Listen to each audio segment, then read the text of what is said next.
কিশোরগঞ্জের হাওড় সড়কে মর্মান্তিক দুর্ঘটনায় একই পরিবারের ৩ জন নিহত হয়েছেন। পিকআপের ধাক্কায় প্রাণ গেছে মোটরসাইকেল আরোহী স্বামী স্ত্রী এবং তাদের ৬ বছরের শিশু সন্তানের।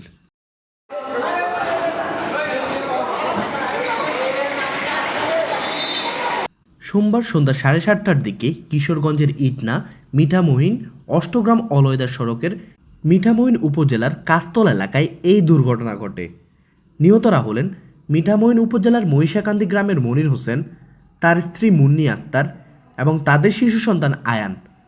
মনির হোসেনের বয়স ৩৫ বছর, মুন্নি আক্তারের বয়স ৩০ বছর এবং তাদের সন্তান আয়ানের বয়স ছিল মাত্র ৬ বছর।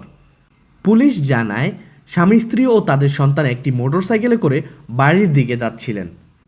মিঠামইনের কাস্তলা এলাকায় পৌঁছালে বিপরীত দিক থেকে আসা একটি পিকআপ তাদের মোটরসাইকেলকে ধাক্কা দেয়। ধাক্কার পর ঘটনাস্থলে ৩ জনের মৃত্যু হয়। দুর্ঘটনার পর পিকআপটি পালিয়ে যাওয়ার চেষ্টা করে, তবে স্থানীয় জনগণ দ্রুত সেটিকে আটক করে।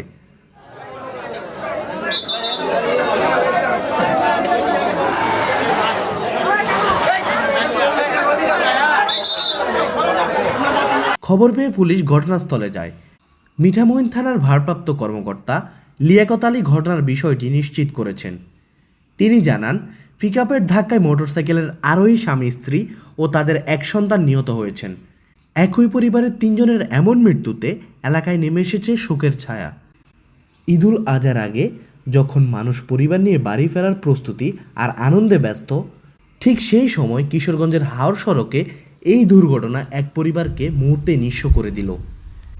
ইটনা মিঠামইন অষ্টগ্রাম অলয়দা সড়ক হাওড় অঞ্চলের গুরুত্বপূর্ণ যোগাযোগ পথ, কিন্তু এই সড়কে যানবাহনের গতি, নিরাপত্তা এবং চালকদের সতর্কতা নিয়ে স্থানীয়দের মধ্যে আগেও উদ্বেগ ছিল। সোমবার সন্ধ্যার এই দুর্ঘটনা আবারও সেই সড়ক নিরাপত্তার প্রশ্ন সামনে নিয়ে এসেছে। একটি মোটরসাইকেল, একটি পিকআপ আর মুহূর্তের ধাক্কায় শেষ হয়ে গেল ৩টি জীবন।